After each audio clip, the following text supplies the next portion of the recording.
Hello, my name is Tanya Boyd. I was born in Los Angeles, California, and I was raised by my mom and my dad. My mom grew up in the rural South, and she grew up with a loving family. She was raised by 11 aunts and uncles and a grandma and a grandpa because her mom passed away when she was young. My dad grew up in the rural South. He had a different experience. He grew up in Biloxi, Mississippi, and he was raised by his grandma and his grandpa, who both felt ostracized from society because his grandpa was the son of a slave and a slave master, and he was identifiably mixed. He was brown skinned with blue eyes, and his grandmother, I'm not sure what ethnicity she was, but my dad described her as the appearance of a Mexican woman with very long black hair. So she could have been Mexican, Creole, or Native American, or who knows? I'm not sure. At any rate, she felt ostracized from society, and they imparted those views onto my dad, who felt ostracized already because his mom passed away when he was young, and his father, who had fought in World War II, even though he did not die in the war, he never returned home from the war to raise my dad. So my mom and dad grew up with different points of view. My mom grew up with the point of view that we are all human beings on the planet Earth and that we should try to get along with each other.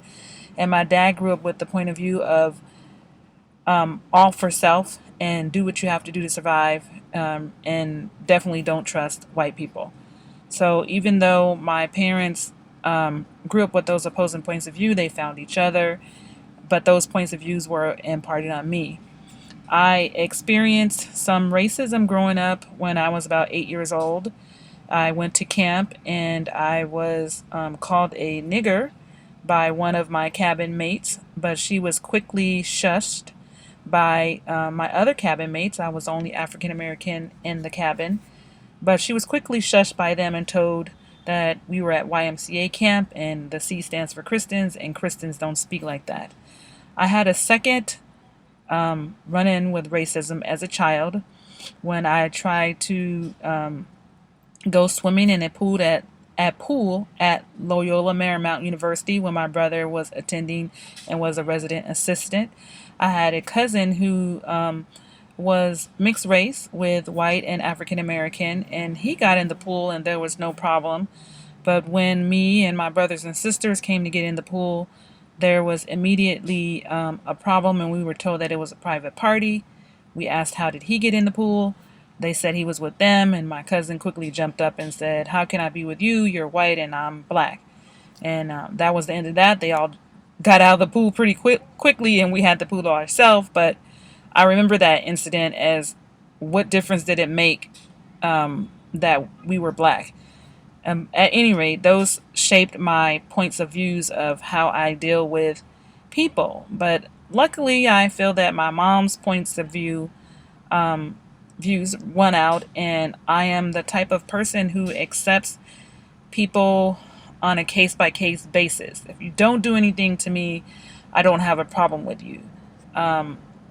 Of course, I still experience racism, but such is life in the United States.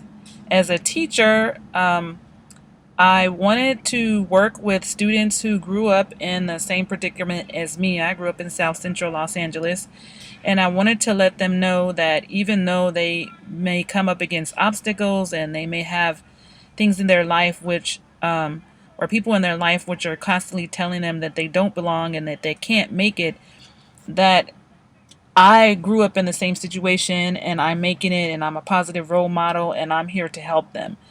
That has shaped my position as a person and especially as a teacher, and that I've always been asked to be assigned at schools where students are growing up in poverty, as I did, and growing up where they are a racial minority or considered a minority, because I want to be that role model for those students. And I want them to have a positive outlook on life, regardless of what others tell them that they can and cannot do.